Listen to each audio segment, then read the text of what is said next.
આને કહેવાય શ્વાનની વફાદારી. શ્વાનની વફાદારીના ઘણા બધા તમે હિન્દી અને ગુજરાતી ચલચિત્રો પણ જોયા છે, પરંતુ આપણે ચલચિત્રોને નહીં, રિયલ સ્ટોરીની વાત કરીશું. આ રિયલ સ્ટોરી છે મોરબી જિલ્લાના ટંકારા તાલુકાના મિતાણા ગામની. મિતાણા ગામ પાસે ડેમ આવેલો છે અને ત્યાં ખેતીની જમીનમાં પોતાનું રહેણાંક મકાન બનાવી અને ત્યાં વસવાટ કરતા અમિત રહીમભાઈ ઠેબી, જેઓ વારું પાણી કરી અને પોતાના ફળિયામાં જ ખાટલો ઢાળી અને નિંદ્રાધીન થયા હતા. અને નિંદ્રાધીન અવસ્થામાં જ 3 અજાણ્યા શખ્સો દ્વારા તેમની પર જીવલેણ હુમલો કરવામાં આવ્યો હતો.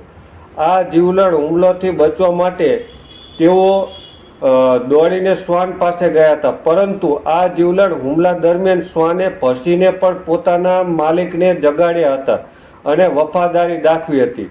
પોતાનો જીવ બચાવવા માટે દિવાલ કૂદવાની તૈયારી જ કરતા હતા, પરંતુ શ્વાને તેમનો જીવ બચાવ્યો હતો. અને આ સમગ્ર બનાવના સીસીટીવી પણ સામે આવ્યા છે.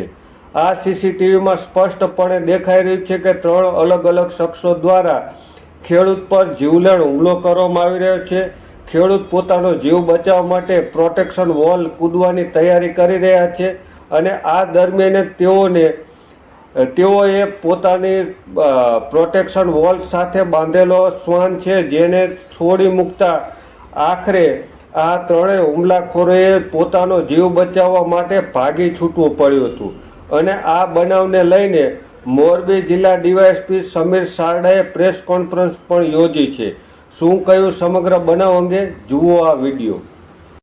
ટંકારા ગામે અમિત રહીમભાઈ ઠેબા, જે મિતાણાના રહેવાસી છે અને ખેતી કામ કરે છે અને પોતે ઘોડીને અલગ અલગ લગ્નોમાં લઈ જતા હોય છે અને જે ઘોડીનો ડાન્સ પ્રચલિત હોય છે એ પરફોર્મ કરાવતા હોય છે. એમને ત્યાં એક વિચિત્ર ઘટના બની કે રાતના 2 વાગ્યાના અરસામાં કોઈ જેને અંગત અદાવત હશે એમણે એની પર હુમલો કરવા ટ્રાય કરી. 3 જેટલા ઈસમો હતા, જેમાં એક ઈસમ છે એની સાથે મારામારી કરવા લાગ્યો. એ દરમિયાનમાં એમનો પોતાનો પાળેલો કૂતરો છે જે ઇંગ્લિશ બ્રીડનો છે, એ આવી ગયેલ નજીકમાં અને એને માલિકે છૂટો મૂકતા આ કૂતરાએ 3 ઈસમોને ત્યાંથી હાંકી કાઢ્યા અને પોતાના માલિકનો આબાદ બચાવ કર્યો. આ કામે ટંકારા પોલીસે એનો ગુનો નોંધી અને આરોપીઓને શોધી અને પકડવા માટે ચક્રો ગતિમાન કર્યા હતા.